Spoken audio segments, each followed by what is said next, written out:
بسم الله الرحمن الرحيم. وإن طائفتان من المؤمنين اقتتلوا فأصلحوا بينهما فإن بغت إحداهما على الأخرى فقاتلوا التي تبغي حتى تفيء إلى أمر الله فإن فاءت فأصلحوا بينهما بالعدل وأقسطوا إن الله يحب المقسطين. وَإِن طَائِفَتَانِ مِنَ الْمُؤْمِنِينَ اقْتَتَلُوا فَاصْلِحُوا بَيْنَهُمَا فَإِن بَغَتْ إِحْدَاهُمَا عَلَى الْأُخْرَى فَقَاتِلُوا الَّتِي تَبْغِي حَتَّى تَفِيءَ إِلَى أَمْرِ اللَّهِ فَإِن فَاءَتْ فَاصْلِحُوا بَيْنَهُمَا بِالْعَدْلِ وَاقْسِطُوا إِنَّ اللَّهَ يُحِبُّ الْمُقْسِطِينَ۔ اگر مومنوں کے دو گروہ آپس میں لڑ پڑیں، فَاصْلِحُوا بَيْنَهُمَا ان دونوں کے درمیان صلح کرواؤ، ان بغت احداہما علی الاخری ان میں سے جو باغی ہے، جس نے زیادتی کی ہے، جس نے ظلم کیا ہے اور اب بھی اس صلح پر نہیں آ رہا، تو اس کے خلاف جنگ کرو یہاں تک کہ وہ خدا کے حکم پر کے سامنے سرخم تسلیم ہو جائے۔ اور جب دونوں مل بیٹھیں، سیز فائر کریں، صلح پر آمادہ ہو جائیں، تو انصاف کے ساتھ ان کے درمیان صلح قائم کرو اور انصاف کرو، اللہ انصاف کرنے والوں کو پسند کرتا ہے۔ یہاں اس آیت یہ کہہ رہی ہے کہ مومن ہیں، خدا پر ایمان لائے ہیں، نماز بھی پڑھتے ہیں، لیکن معصوم نہیں ہیں، غلطی کر سکتے ہیں، ان میں جھگڑا ہو سکتا ہے، کمی بیشی ہو سکتی ہے، ایک کی طرف سے زیادتی ہو سکتی ہے، ایک ظالم بن سکتا ہے، ایک مظلوم بن سکتا ہے۔ لیکن اس معاملے میں جب دو مسلمانوں کے گروہ میں آپس میں جھگڑا ہوتا ہے تو جو تیسری تھرڈ پارٹی ہے اسے بے طرف نہیں ہونا چاہیے، اسے انوالو ہونا چاہیے، صلح کی کوشش کرنی چاہیے۔ لیکن افسوس سے کہنا پڑتا ہے پاکستان میں، دوسرے اسلامی ممالک میں، جہاں روڈ پہ تھوڑا سا جھگڑا ہوتا ہے تو کیا ہے، وہاں پر بجائے کہ تیسرا آدمی آئے ان کو چھڑائے، ان کے درمیان جو ہے وہ صلح قائم کرے، ان کو دور کرے، وہ کیا کرنا شروع کر، ویڈیو بنانا شروع کر دیتے، اور پھر ماشاءاللہ جو چینل ہیں پاکستان میں وہ اس ویڈیو کو نشر کرتے ہیں ایک اس کے ساتھ میوزک لگا کر کے کہ یہ آج جھگڑا ہو گیا جی۔ یہ اچھی بات نہیں ہے، اچھی بات یہ ہے کہ آپ صلح قائم کریں، ان کو جدا کریں، ان کے درمیان جو پیار محبت قائم کریں۔ پھر شریعت میں ہے کہ دو مومن جھگڑا ان میں ہو گیا، غصہ آ گیا تو ایک کو پانی پلائیں، اس جگہ سے اسے دور کر دیں، درمیان میں کھڑے ہو جائیں تاکہ آپ کو اجر ملے۔ ویڈیو بنانے پر اجر نہیں ملے گا، اس کا مسخرہ اڑانے پر اجر نہیں ملے گا، اس کی تشہیر کرانے پر اجر نہیں ملے گا۔ جنگ جمل میں کیا ہوا کہ دونوں لشکر آمنے سامنے ہیں، اس طرف سے امیر المومنین ہے اور اس طرف سے پیغمبر کی زوجہ ہیں حضرت عائشہ، اور اس مقام پر امام علی سامنے آئے اور فرمایا کہ کون ہے جو آدمی جو اس لشکر کے سامنے جا کر قرآن کی اس آیت کی تلاوت کرے، ان طائفتان من المؤمنین، کہ مومنوں میں سے دو گروہوں کے درمیان اگر جھگڑا ہو جائے تو صلح قائم کی جائے۔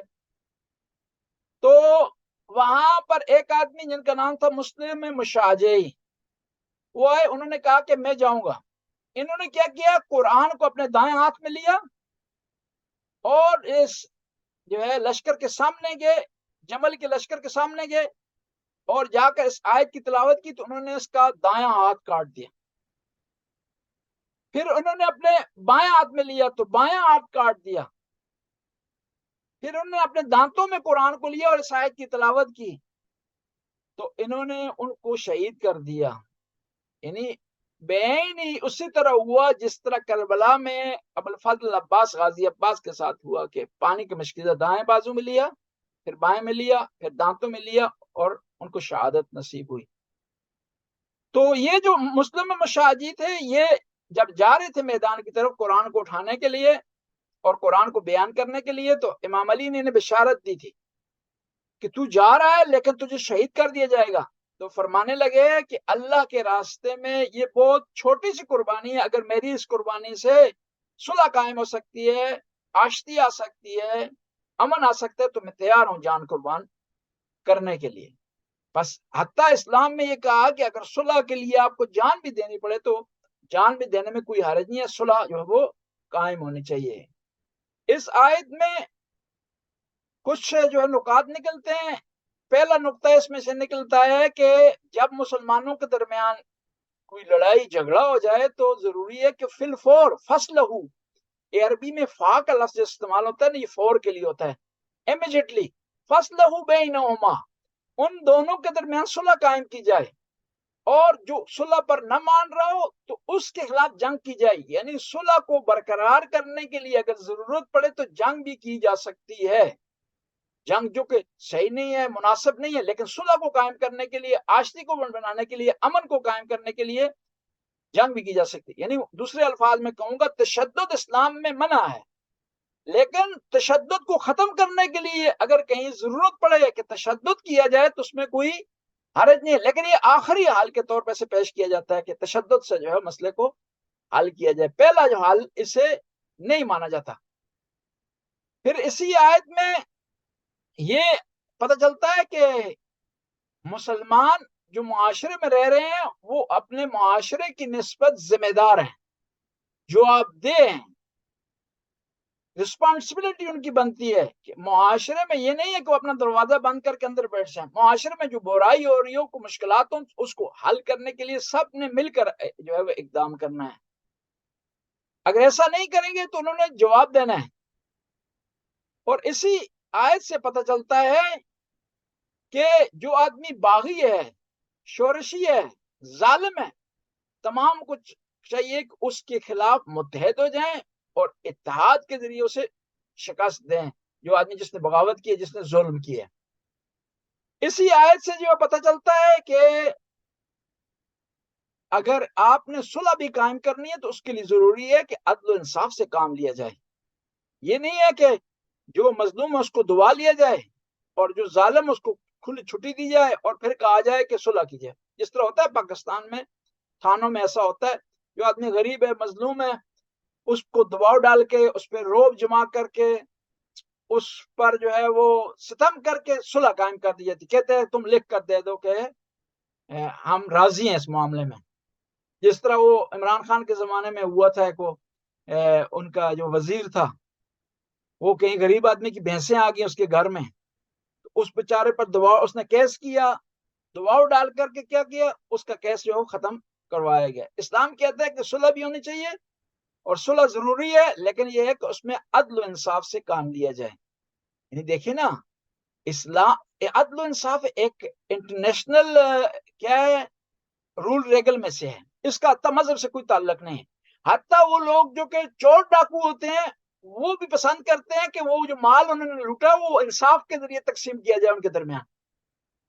وہ پہلا ان کا نعرہ یہ ہوتا ہے، لوٹنے کے بعد جب وہ آرام سے بیٹھتے ہیں نا، کہتے ہیں جی انصاف ہونا چاہیے جی، کہ جس نے زیادہ محنت کی ہے وہ کیا ہے، اس کو زیادہ حق ملنا چاہیے۔ یعنی ہے چور ہے، ڈاکو ہے، اس نے ظلم کیا، زیادتی کی، لیکن اپنے حق کے معاملے میں کیا کہہ رہا ہے، وہ انصاف سے کام لینا چاہیے اور برابر تقسیم ہونا چاہیے۔ یعنی انصاف ایک ایسی چیز ہے۔ اور پھر امیر المومنین ارشاد فرماتے ہیں کہ کافر آدمی کی حکومت باقی رہ سکتی ہے، لیکن جو ہے وہ کس کی،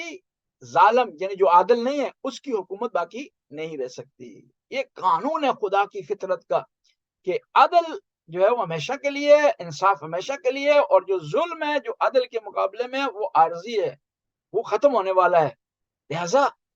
ہمیں کوشش کرنی چاہیے کہ ہر معاملے میں عدل و انصاف سے کام لیں۔ اور یہ بھی یاد رکھیں، مساوات اور عدل میں فرق ہے۔ اسلام عدل کی بات کرتا ہے، مساوات سے اوپر ہے،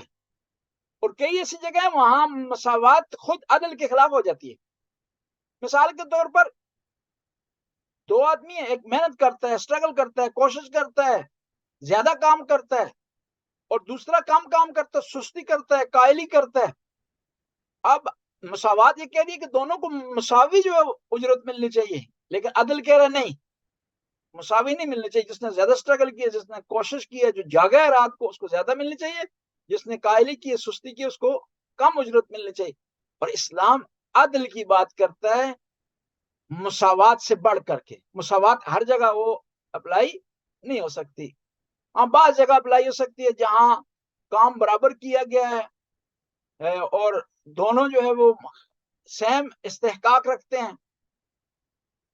وہاں پر مساوات ہو سکتی ہے۔ لیکن جو ہر جگہ مساوات لاگو نہیں ہو سکتی، وہاں عدل و انصاف جو ہے وہ کام لینا پڑے گا۔ یہاں پر ہم جو ہے وہ رکتے ہیں، اگر